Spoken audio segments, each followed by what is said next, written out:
Hallo, ich bin Jonas. Willkommen beim Nine Na Tree Podcast. Heute werde ich das Buch zusammenfassen und besprechen. Psychologie der Massen. Sozialpsychologie von Gustave Le Bon zählt zu den einflussreichsten Werken der Sozialpsychologie und liefert grundlegende Einsichten in das Verhalten von Menschenmengen. Das Buch, das ursprünglich 1895 erschien, widmet sich der Analyse, wie sich Individuen im Kollektiv anders verhalten als allein. Le Bon untersucht, wie sich Meinungen, Emotionen und Handlungen im Kontext einer Masse verändern und wie Massen zu einer eigenen Dynamik und sogar zu irrationalem Verhalten neigen können. Der Autor beleuchtet zudem, wie Führer und Ideologien Einfluss auf die Massen nehmen und erklärt, warum Massenphänomene immer wieder gesellschaftliche Veränderungen und politische Bewegungen prägen. Sein Ansatz ist interdisziplinär und verbindet Beobachtungen aus Psychologie, Soziologie, Geschichte und Politik.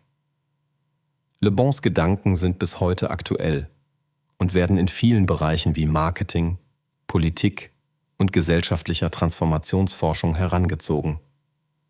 Obwohl manche seiner Ansichten heute im historischen Kontext kritisch betrachtet werden, bietet das Buch einen faszinierenden Einblick in die menschliche Natur und ihre Schwächen im Kollektiv. Das Werk lädt dazu ein, über den Einfluss sozialer Strukturen und Stimmungen nachzudenken und zu verstehen, warum Menschen gemeinsam anders handeln als alleine. Ich werde Ihnen die wichtigsten Erkenntnisse aus diesem Buch mitteilen. Erstens: Definition und Charakteristika der Masse. Le Bon beginnt mit der grundlegenden Definition, was eine Masse ausmacht. Er betont, dass eine Masse nicht nur eine Gruppe von Menschen ist, sondern eine psychologische Einheit. Individuen in einer Masse verlieren ihre Individualität, ihren analytischen Verstand sowie einen Teil ihrer Selbstkontrolle. Sie empfinden, denken und handeln mehr von Emotionen und Instinkten geleitet als von Rationalität. Le Bon beschreibt, wie die Anonymität innerhalb der Masse es dem Einzelnen ermöglicht, äußere Zwänge abzulegen und so Existenzformen und Handlungen anzunehmen, die er als Einzelperson vermeiden würde. Die emotionale Ansteckung, bei der Gefühle und Impulse in der Gruppe blitzschnell überspringen, gehört nach seiner Beobachtung zu den markantesten Merkmalen der Massenpsychologie. Zweitens: Psychologie und Verhalten von Massen. Gustave Le Bon legt dar, dass Massen besonders anfällig für Suggestion und Beeinflussung sind. Ihre Urteilsfähigkeit sinkt zugunsten einer gesteigerten Empfänglichkeit für einfache Parolen, Slogans und visuelle Zeichen. Die Masse reagiert schnell, leidenschaftlich und oft irrational auf Reize. Kritisches Denken und Selbstreflexion treten in den Hintergrund. Stattdessen breiten sich Impulse und Gemütszustände rasant aus, wodurch Hysterie, Panik oder kollektive Euphorie entstehen können. Le Bon illustriert mit historischen Beispielen, wie solche kollektiven Emotionen Gesellschaften zu revolutionären Umbrüchen oder destruktiven Handlungen treiben können. Oft treten Massen für traditionelle Werte oder Utopien ein, da komplexe Gedankengänge oder differenzierte politische Konzepte in der Masse kaum Aufnahme finden. Drittens: Die Rolle des Führers und der Suggestion. Ein zentraler Aspekt bei Le Bon ist die Wirkung charismatischer Führer auf Massen. Ein Führer wird oft von der Masse unkritisch idealisiert und als unfehlbare Autorität angenommen. Seine Fähigkeit, starke Suggestionen und einfache Ideen zu vermitteln, bringt ihn an die Spitze.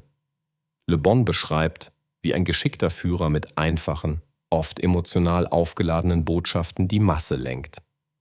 Er setzt dabei auf Wiederholung, Dramatisierung und häufig auf Mythenbildung. Suggestion wirkt wie eine Art Hypnose. Moralische und rationale Kriterien werden außer Kraft gesetzt. Damit erklärt Le Bon, wie politische und religiöse Bewegungen entstehen und Massen hin und wieder zu extremen Handlungen verleitet werden. Viertens: Meinungsbildung und Propaganda in der Masse. Le Bon widmet sich ausführlich der Frage, wie Meinungen in Massen entstehen und verbreitet werden. Er stellt fest, dass Massen von sich aus selten neue Ideen hervorbringen. Stattdessen übernehmen sie Überzeugungen, die von außen an sie herangetragen werden, meist durch Führer, Meinungsbildner oder durch die Medien. Mit Hilfe von wiederholter Propaganda und emotionalen Appellen wird das Bewusstsein der Masse geformt. Le Bon betont, dass Rationalität bei der Meinungsbildung in der Masse kaum eine Rolle spielt. Vielmehr sind es einfache Bilder, Gegnerfreund-Schemata und irrationale Motive, die zentrale Glaubenssätze prägen. Daraus erklärt sich auch, warum Propaganda im politischen und wirtschaftlichen Kontext so wirkungsvoll ist und wie sie kollektive Identitäten und Feindbilder erschafft. Schließlich gesellschaftlicher Einfluss und Bedeutung für die Moderne. Schließlich beschäftigt sich Le Bon mit den gesellschaftlichen Implikationen des Massenphänomens.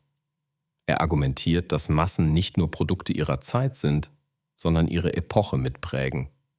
Moderne Demokratien, soziale Bewegungen und Revolutionen entstehen maßgeblich durch Dynamiken der Masse. Fortschritt oder Rückschritt von Gesellschaften werden von Massen getragen, aber oft ist der Fortschritt nur scheinbar, da Massen zur Konservativität und zur Wiederholung bestehender Muster neigen.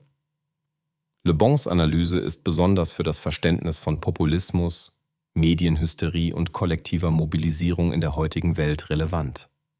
Die Tatsache, dass politische Veränderungen häufig nicht rational, sondern emotional und durch Massenbewegungen stattfinden, ist ein zentrales Fazit seiner Überlegungen. Zusammenfassend: Psychologie der Massen von Gustave Le Bon ist ein Werk, das für eine breite Leserschaft von großem Interesse ist. Besonders geeignet ist es für Studierende und Fachleute aus den Bereichen Psychologie, Soziologie, Politik und Medienwissenschaften, aber auch für all jene, die gesellschaftliche Phänomene besser verstehen möchten. Das Buch liefert zentrale Einsichten darüber, wie unsere Meinungen, Werte und Handlungen im Kollektiv beeinflusst werden. In Zeiten von Social Media, Populismus und schnellen politischen Umbrüchen ist das Wissen um die Mechanismen der Massenpsychologie aktueller denn je.